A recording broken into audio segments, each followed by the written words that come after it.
Hey now, welcome back to the Buck Rogers Project and the remains of yesteryear. So here's a beat in Awakening, our pilot episode slash Canadian movie, because it only showed in Canada, if I'm correct. So here's the beat. So we last saw Buck and Wilma have a conversation out at the Bonaventure Hotel.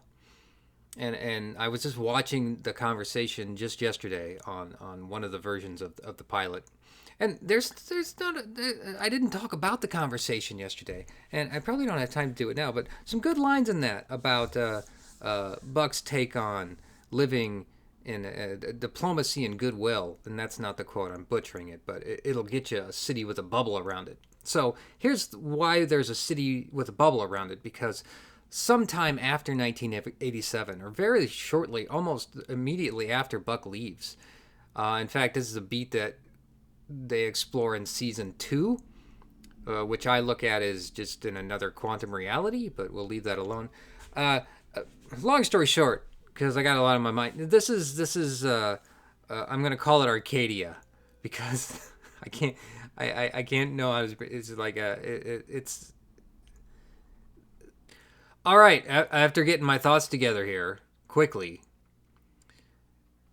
New Chicago seems to be the only habitable city on Earth. So I don't know why Earth is so important for the Arcadians slash pirates, not the Arcadians, the Draconians and the pirates to get. I don't know. It was never explored, and we see now, maybe for good reason. But outside of New Chicago is Chicago, coincidentally, where Buck is from, and he wants to see the world. Now, Wilma's like, "You're not going," and Buck's like, "Well, you're gonna have to shoot me." And Wilma pulls out her big ray gun, and it's an inconvenient ray gun to pull out. I mean, if you needed to pull it out and quickly, it seemed inconvenient because it was like right on her abs to pull out this big oversized ray gun. Whatever. So she doesn't shoot Buck. Buck takes Twiggy and Theo out for a walk, and here it is. This is like the I got my cards over here. These are the remains of yesteryear. That's the word I'm looking for. So here we go. And Wilma loosening up a bit, because she says Wilma. She says so. Can't bring herself to shoot Buck with her stun gun. It's a stun gun in the card, and there we go. And Tweaky, they stand before the crushed remains of a once great city of Chicago.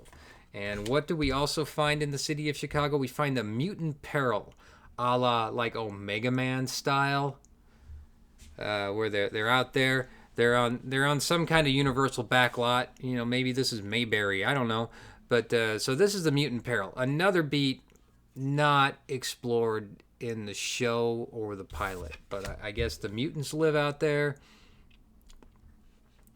And little Buck, boy, Chicago sure has changed. And what is this? He and his I almost said electromagnetic. Okay, so it's Tweaky.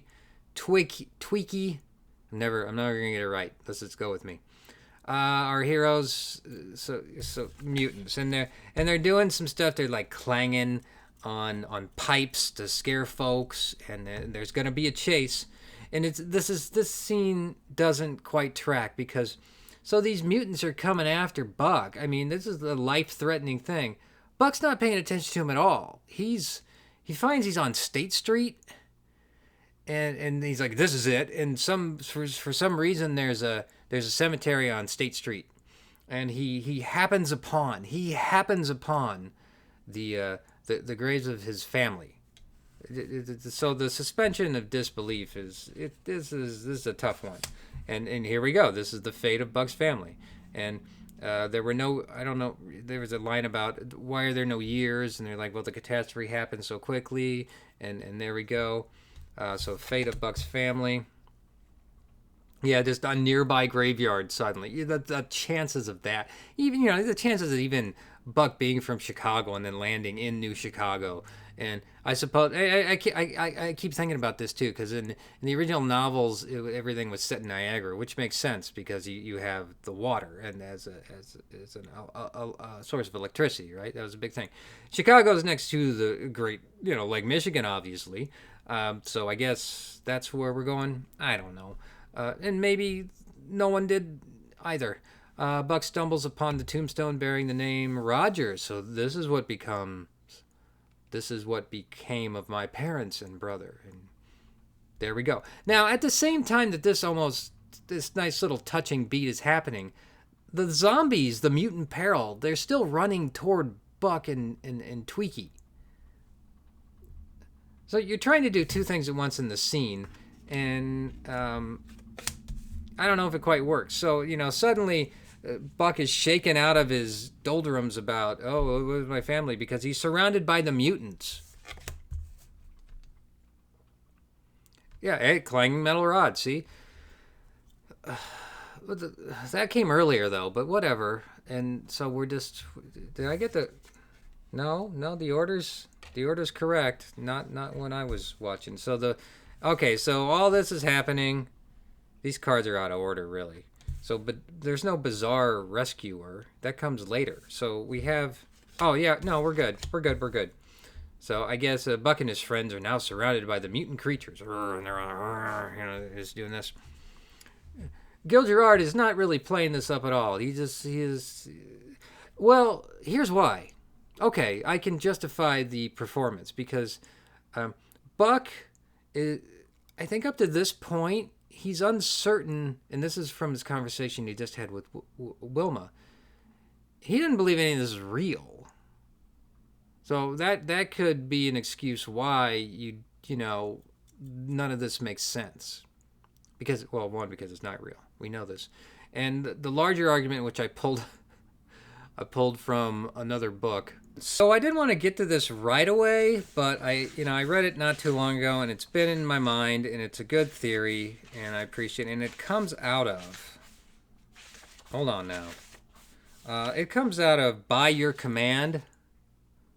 I know we're backwards here.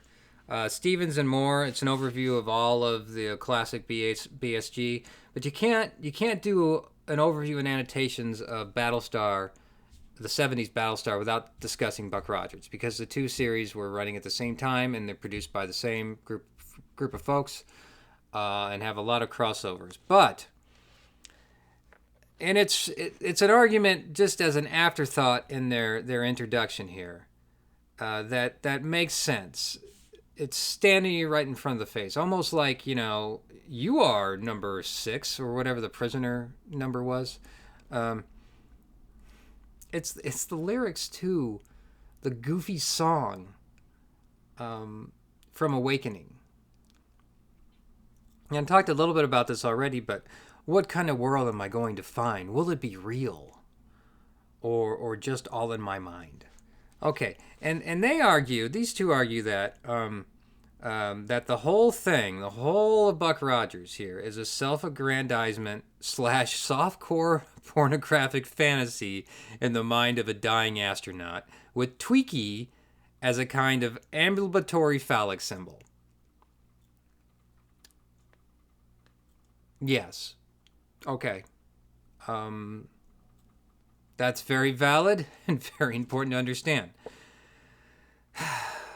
That helps explain a lot of the show and the cheesecake, and if you're just looking at it as a... It's also my argument about that Top Gun Maverick movie, that he's really just dead at the beginning of it, and the rest of it is just wish fulfillment and fantasy. We can see the same thing here with Buck. That might give you a take on the show to explain things that don't make sense, and why, and what's going on. That's one level, if you'd like to read it that way. It's fun to read stupid stuff that way. But at the same time, if we go back to Buck's world, so forgive that digression. I'm going long today. If we go back to Buck's world here, even if this is a dreamscape, he's still not believing it as he's in it. And this was quite clear even after he was drugged up by the Draconians and put back in his shuttle. This isn't real to him, so maybe that could explain the lack of caring about what's going on. And we're saved at the last minute. Boom, boom, stuff's happening.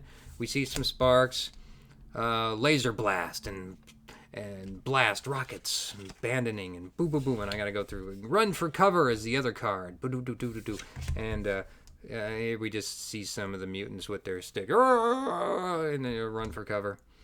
I want to get to the politics of New Chicago later. I don't know if this is the best place where maybe we're going to have to do a part 2 of this.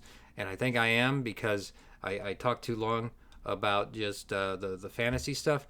So look forward to part 2, where we talk about the politics of the mutants outside in New Chicago versus what's going on here. So that is enough for today. So to be continued. Be